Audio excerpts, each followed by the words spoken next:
Hello everyone, how are you doing? This is MD Tech here with another quick tutorial. In today's tutorial I'm going to show you guys how to either enable or disable animated controls and elements within Windows. So this should hopefully be a pretty straightforward tutorial here, and without further ado, let's go ahead and jump right into it. So we're going to start by opening up the Start menu, type in Performance. One of the best matches should come back with adjust the appearance and performance of Windows. If you're on Windows 7 or Windows 8, there should be an option to do performance options, as is the title of this window we're on right here.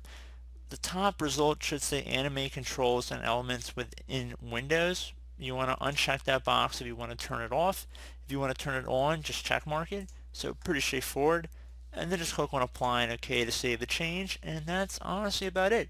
So I do hope that this brief tutorial was able to help you guys out, and as always, thank you for watching, and I do look forward to catching you all in the next tutorial. Goodbye.